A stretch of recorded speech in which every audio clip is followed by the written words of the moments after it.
What should your approach to the ICSE Class 10 Biology paper be? With me to discuss that is Vijayalakshmi ma'am from the Hyderabad Public School. Thank you very much for your time, ma'am. Common mistakes that students have made either in the pre-board papers or in previous year board papers. Of course, the format has changed a lot, so I don't know whether that's a good enough yardstick to use. But what are the common mistakes that students make which this batch should try to avoid? Well, before pandemic and if you see after pandemic, there is a lot of change and the difficulty level is increasing. Especially if you take section A, it starts with multiple choice questions. 15 questions are there. It definitely has a great impact on score, overall score. And what we noticed, most of the students are not just reading all the options, they are hastily marking the options. The question is called STEM and there is a correct keyboard which is called the actual key and the correct answer, and the other three options are wrong and they are called distractors. The children are easily fooled and they score less because they don't read the other three options. So what children have to do is they need to first read all the options in the reading time. They have to utilize the reading time meticulously and then try to eliminate the answers. They should practice eliminating answers. Okay. Secondly, going to name the following. In a multiple choice questions only, there is assertion and reason question recently introduced. Children have to be very, very careful. First, they need to read the assertion sentence, whether it is correct or not. After that, they need to read the reasoning question, whether the reason is logically said or it is illogical. Then they have to choose the choice. They can't overlook at reasoning and assertion. Both should be correct or both are wrong. They have to be careful about it. So when you're preparing for this assertion and reasoning questions in particular, obviously this needs for better understanding of the concept. Concepts, yes. Just plain reading will not do. So how do you suggest students prepare for this assertion and reasoning questions in particular? Sir, if they are really good at locations, functions and the basic concepts which are taught, actually if they really look at the scope of the board syllabus, the scope tells you what are the important concepts. But we ignore that and we just go through different multiple papers in the last minute study. There we fail. So, and sir, ICSE syllabus demands everyday study, regular study. Those who haven't done, they have another tips. But those who study regularly, and those who really focus on the scope of the syllabus will definitely do this assertion and reason questions well. Okay. And each teacher is giving 4 papers in a year. Let them do their school papers and sit with the teachers and revisit those chapters wherever they are weak. Yeah, so that's as far as the MCQs. What are the chapters where students seem to kind of struggle much more? Well, actually, I want to suggest that even the ICSE board has recently introduced 2 chapters newly in this after post-pandemic. Yeah. Those are very important. Those are chemical coordination and evolution. Yeah.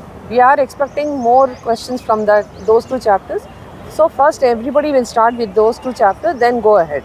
Then coming to plant physiology, the first part of the lesson, first part of the portion. Plant physiology, photosynthesis, when we are going for evaluation of answer scripts also, I have noticed that children they know about start stress from class 2, but they fail in writing inference and the observation. They know that start stress results in blue-black color, but they fail to write why. That there is a presence of starch, then blue-black color appears. Then there is absence of starch, then iodine turns brown. But most of the children write there is a chain, there is no chain, the presentation is not good. And in transpiration, they need to focus on factors affecting transpiration. It is repeatedly given.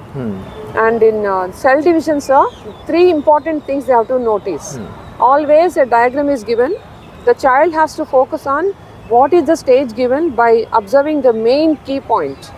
Secondly, number of chromosomes. Most of the children in the school also, I play jokes with them, they say they draw the lucky number instead of drawing the correct number what they have given. And third thing, they need to read the question, the English of the question, that whether they ask prior stage or the after stage. They fail to see that, they'll draw whatever the stage they want. So cell division, we are expecting a diagram based question. And next, genetics, just monohybrid, dihybrid cross if they practice more than enough. And coming to chemical coordination, we were told by the ICSE board that children have to focus on specific functions of hormones. not just the overlapping functions which are common among all the hormones. Very specific, and it's an important chapter. And coming to evolution, which is also important, recently added, they need to focus on Lamarck's theory and Darwin's theory, and as I told in MCQs, distractors will be given from these, which are very common and confusing. And odd one out and MCQs are more or less same. Both are based on distractors. Yes. And coming to human physiology, circulatory system and nervous system are very lengthy. They are very important for scoring. The child cannot do in one day. Now the 3 days gap is there between math and biology exam. Let the children focus on first day about plant physiology. Next 2 days they need to focus on animal study. And they need to study reproductive system, circulatory and nervous system, because there are so many technical terms children cannot do in one day, in one go.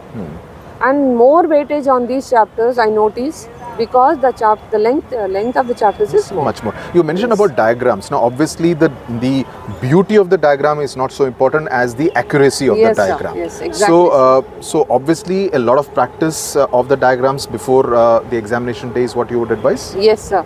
Actually, school level, what the children think is, if the diagram is beautiful or it is shaded, we get marks. Or colored. Yes, sir. No coloring, no shading, and they need to use two kinds of pencils, HB and 2B pencils.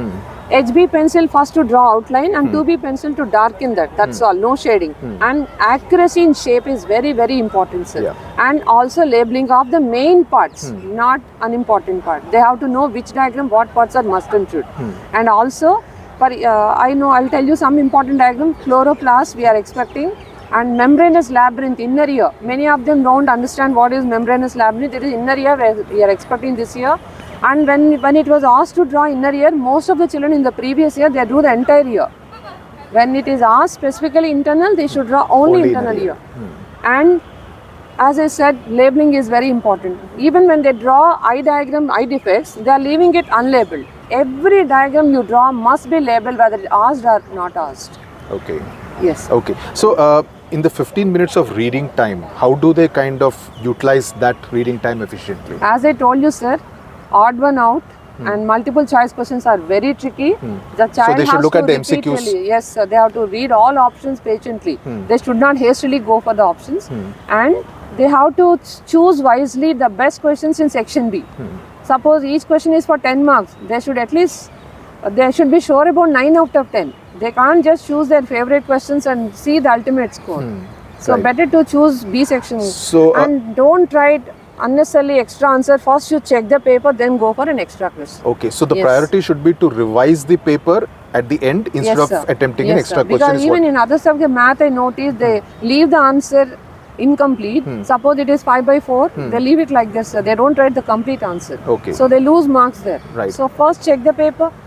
Then only if you have time, you may attempt an extra question. But you are saying that attempt the paper in the same order as the question paper.